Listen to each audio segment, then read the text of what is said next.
እንደ ምግበ ቅም የምንይዝ ቢሆን ኖሮ እንደ ምግበ ካዲ ብንሆን ኖሮ እጃችን ገብቶ ነበር። ሰበር ዜና የክልሉ ፕሬዝዳንት ላይ የግድያ ሙከራ ተፈጸመ። ጄኔራል ታደሰ ወረደ ከሞት አምልጠዋል።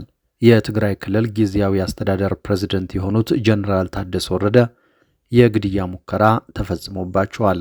በትግራይ አዲ ሸሁ አካባቢ ተፈጸመ በተባለ የግድያ ሙከራ እንዴት ማምለጥ ቻሉ? የግድያ ሙከራው ፈጻሚስ ማን ነው? ዝርዝር መረጃውን ከኛ ጋር ከቆያችሁ ተሰሙታላችሁ። ያገዛዙ ጦር አዛዥ ብርሃኑ ጁላ ጄኔራል ምግበ ክዶናል ጦርነቱን ለመጀመር ምክንያት አግኝቷል ብለዋል።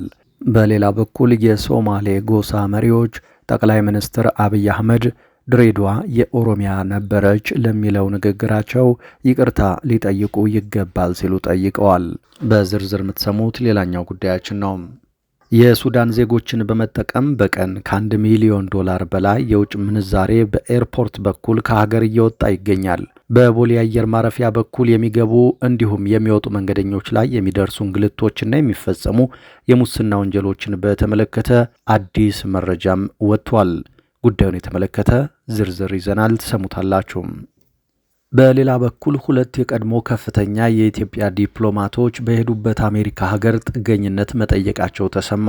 ከዲፕሎማቶቹ መካከል ጠቅላይ ሚኒስትር ይሆናሉ ተብለው ሲጠበቁ የነበሩ ጭምር መኖራቸው ነው የተነገረው። እንዴት ሊኮበልሉና ጥገኝነት ሊጠይቁ ቻሉ? በመረጃችን ይዘነዋል።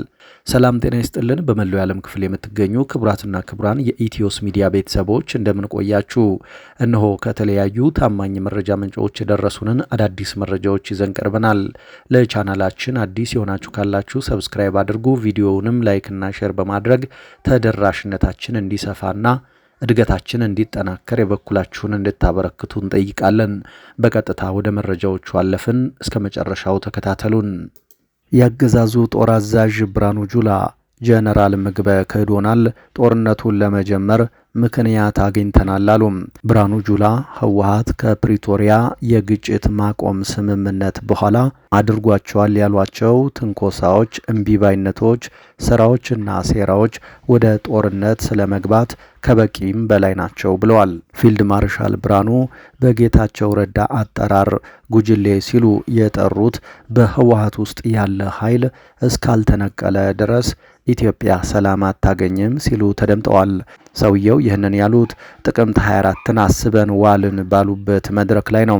ሆኖም በዚህ መድረክ ላይ ሌላ የጦርነት ጅማሮን የሚያቀርብ የፉከራና የዛቻ ንግግር አድርገዋል።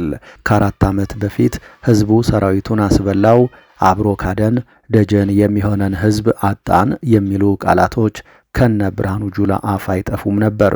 የዛሬ 5 ዓመት የተፈጸመውን ጥቃት ክህደትና የአስነዋሪነት ታሪክ ሲሉ የጠሩት ኢታማጆር ሹሙም ስለ ድርጊቱ ሲነሳ እየተወራ ያለው ስለ ህወሓት እንጂ ስለ ትግራይ ህዝብ አይደለም ሲሉም ይደመጣሉ። በሌላ ሰበር ዜና ፕሬዝደንቱ ላይ የግድያ ሙከራ ተፈጸመ። ጄኔራል ታደሰ ወረደ ከሞት አምልጠዋል። የትግራይ ክልል ጊዜያዊ አስተዳደር ፕሬዝደንት የሆኑት ጄኔራል ታደሰ ወረደ ላይ የግድያ ሙከራ ተደርጓል። በአዲ ሸሁ አካባቢ በሾፌራቸው አማካኝነት የመኪና አደጋን አስመስሎ የግድያ ሙከራ ተፈጽሞባቸዋል ተብሏል። መረጃው እንደሚጠቁመው ይህ ጥቃት የአንድ ወገን ስብስብ በሆነው የህወሓት ሽማግሌዎች የተፈጸመ ነው ይላል።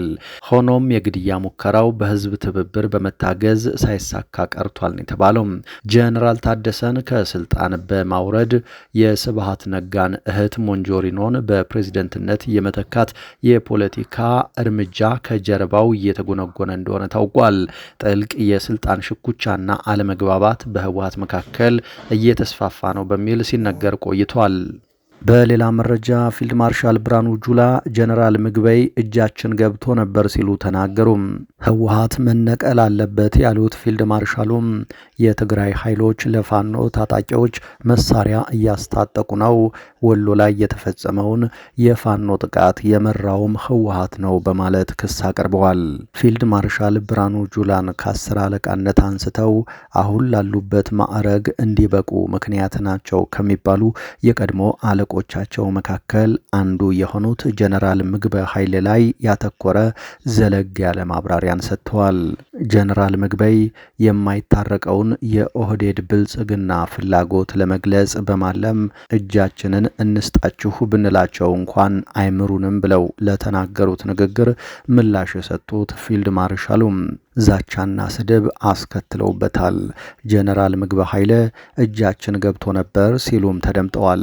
ከምርኮኝነት ወደ ምክትል ኢታማዦር ሹምነት ያደጉት በነ ጀነራል ምግበ ኃይለ በተደረገላቸው ምህረትና ትብብር እንደነበረ ያላነሱት ፊልድ ማርሻል ብርሃኑ ጁላ ስለ እጅ መስጠትና መካካድ እያነሱ የትግራዩን መኮንን በከሃዲነት ከሰዋል። ከግማሽ ሚሊዮን በላይ ሰራዊት በጥቂት ዓመታት ውስጥ እንዳስጨረሱ የሚዘገብላቸውና በሚሊዮን ዜጎች ነፍስ መጥፋት ባለም አቀፍ ሕግ ተቋማት ጭምር ሲከሰሱ የሚሰሙት ብርሃኑ ጁላ የቀድሞ አለቃቸውና ተፋላሚያቸው ምግበ ኃይሌን በእጁ ደም አለበት ሲሉ ተናግረዋል። ፊልድ ማርሻሉ ከዚህ በፊት በመከላከያ በኩል ባወጡት መግለጫ ጀነራል ምግበ ኃይሌ በአማራ ክልል በአንድ ጊዜ በ6 ዞኖች ላይ ያሉ የፋኖ ኃይሎችን አደራጅቶ ወጋን ማለታቸው አይዘነጋም። ይህንን መግለጫ ካወጡ ከወራት በኋላ በሰሜን ወሎ 2 ክፍለ ጦሮቻቸውን ያጡበትን የፋኖ ኃይሎችን ጥቃት ባሳለፍነው መስከረም ወር አጋማሽ ማስተናገዳቸውም እንደዚሁም ይህንን ተከትሎም ያገዛዙ የሚዲያ ሰራዊት ፋኖና ወያኔ ተቀናጁብን እያለ ሲተክዝ ቢሰነብትም የመንግስት ከፍተኛ ኃላፊዎች ግን በጉዳዩ ላይ አስተያየት እምብዛም ሲሰጡ አልተሰሙም ነበር። ጉዳዩን ከአንድ ወር ተኩል በኋላ ያነሱትና የፋኖን ስም በስሙ ጠርተው ሲናገሩ የተደመጡት ፊልድ ማርሻል ብርሃኑ ጁላ ወሎ ላይ ፋኖ ያጠቃን በትግራይ ኃይሎች እየተመራና በጋራ በታቀደ ስራ ነው ብለዋል። በዚህ የፊልድ ማርሻሉ ክስም ይሁን ከዚህ በፊት በተለያዩ የብልጽግናው ሹማምንት በኩል በቀረበው ውንጀላ ዙሪያ የፋኖ ኃይሎች በተደጋጋሚ ምላሽ መስጠታቸው ግን ይታወቃል። ፊልድ ማርሻሉ 2 ክፍለ ጦሮቻቸው የተደመሰሱበት በህወሓትና በፋኖ ቅንጅት መሆኑን ሲያነሱ በመሐሪነታቸው ዝም ማለታቸውን እንጂ ለምን ሰራዊታቸው ሲጠቃ ዝም እንዳሉ ግን አልጠቀሱም። በዚህም ሳይበቃቸው ህወሓት የአማራ ክልል ታጣቂዎችን መሳሪያ እያስታጠቀ እንደሆነ ከሰዋል። በሌላ መረጃ 2 የቀድሞ ከፍተኛ ዲፕሎማቶች በሄዱበት አሜሪካ ጥገኝነት መጠየቃቸው ተሰማ። ከሰሞኑ አንዳንድ የቀድሞ እንዲሁም የአሁን የመንግስት ኃላፊዎችና የህዝብ ተወካዮች በሄዱበት ሀገር ጥገኝነት ሲጠይቁ እየተስተዋለ ነው። አሁን የደረሰን መረጃ እንደሚያሳየው የቀድሞ የውጭ ጉዳይ ሚኒስትር ዴኤታ ብርቱካን አያኖ በተመሳሳይ በአሜሪካን ሀገር ጥገኝነት ጠይቀዋል። ከቅርብ ጊዜያት ወዲህ አንድ ሰሞን በሚዲያ በብዛት የሚታዩ የመንግስት ኃላፊዎች ሲሾሙ እንጂ ከስራቸው ሲነሱና ሲባረሩ ለህዝብ ማሳወቅ እየቀረ መጥቷል። በዚህም ምክንያት ህዝቡ የትገቡ የሚል ጥያቄ በስፋት ሲያነሳ ይታያል። ከነዚህ ባለስልጣን ከነበሩት አንዷና በቅርቡ ከሚዲያ የጠፉት የውጭ ጉዳይ ሚኒስትር ዴኤታ የነበሩት አምባሳደር ብርቱካን ናቸው። አምባሳደር ብርቱካን በውጭ ሀገር ሚስዮኖች ረዘም ላለ ጊዜ ከሰሩ በኋላ የዛሬ 7 ዓመት ገደማ በጠቅላይ ሚኒስትር አብይ አህመድ የውጭ ጉዳይ ሚኒስትር ዴኤታ ሆነው ተሹመው ነበር።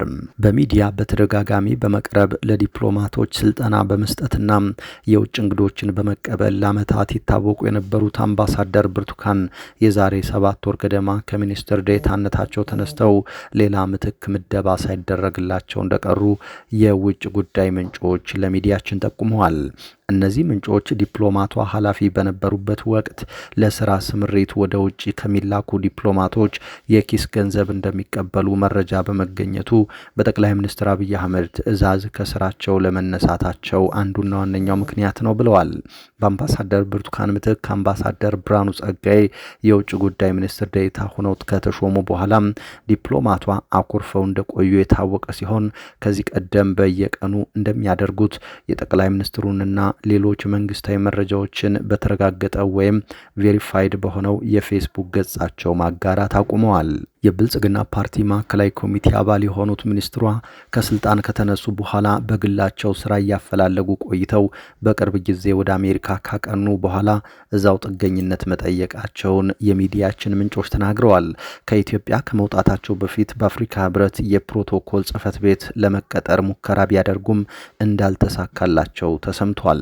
ዲፕሎማቷ ከስልጣን ከመነሳታቸው በፊት ጠንካራ የጠቅላይ ሚኒስትር አብይ አህመድ ደጋፊ እንደሆኑ ወይም መስለው እንደሚታዩ የጠቆሙት ምንጮች በርካታ በውጭ ሀገራት ተመድበው ለሚገኙ ዲፕሎማቶች የተለያዩ መልእክቶችን በዋትሳፕ እና ቴሌግራም በመላክ ጭምር በግል ገጻችሁ ላይ ለጥፉ እያሉ ይጫኑ እንደነበር የደረሰን መረጃ ያሳያል።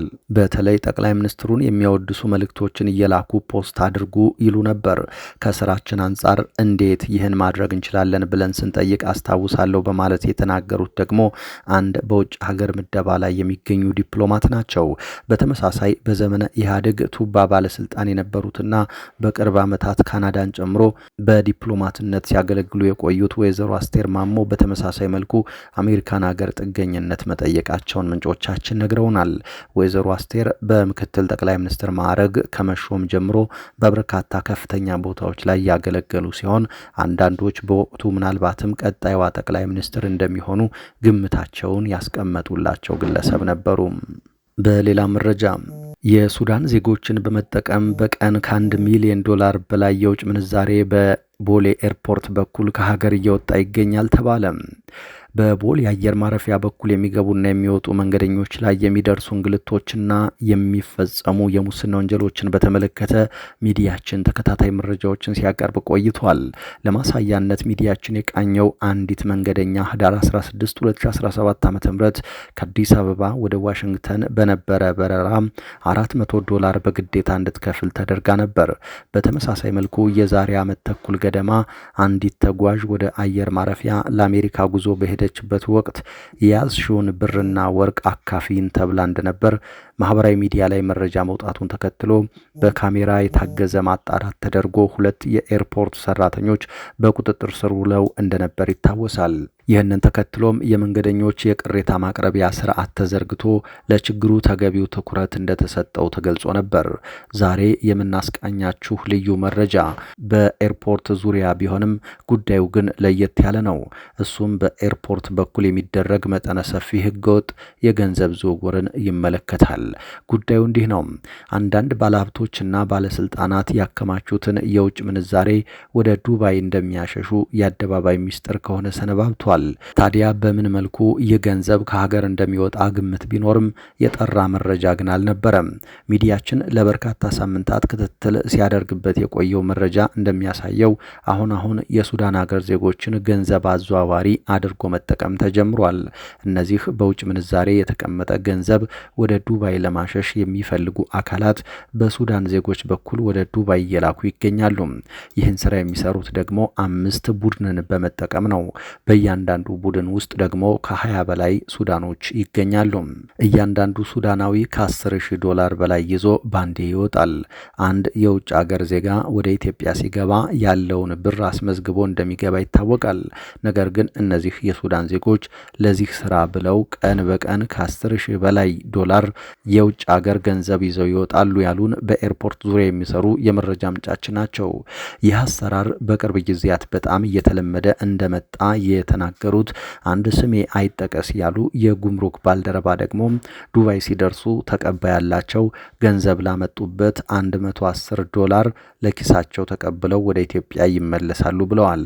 የተለያዩ መረጃዎች እንደሚያሳዩት በዚህ መልኩ በሚደረግ ህገወጥ የውጭ ምንዛሬ ዝውውር በቀን $1 ሚሊዮን በላይ ገንዘብ ከሀገር ይወጣል።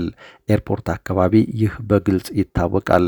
ውስጥ በግልጽ ብሩን ይዘው ሲወጡ ማንም አይናገራቸውም፣ ምክንያቱም አብረው ስለሚሰሩ የሚሉት ሌላው የመረጃ ምንጫችን ሀገሪቱ በዚህ መልኩ በርካታ የውጭ ምንዛሬ እያጣች መሆኑን ጠቁመዋል። የተወደዳችሁ አድማጭ ተመልካቾቻችን ከተለያዩ ታማኝ መረጃ ምንጮች የደረሱን አሁናዊ መረጃዎቻችን እነዚህ ነበሩ። ከቆይታ በኋላ በሌሎች መረጃዎች ድጋሜ እንገናኛለን። እስከዛው በያላችሁበት ሰላም ጊዜ ተመኘን።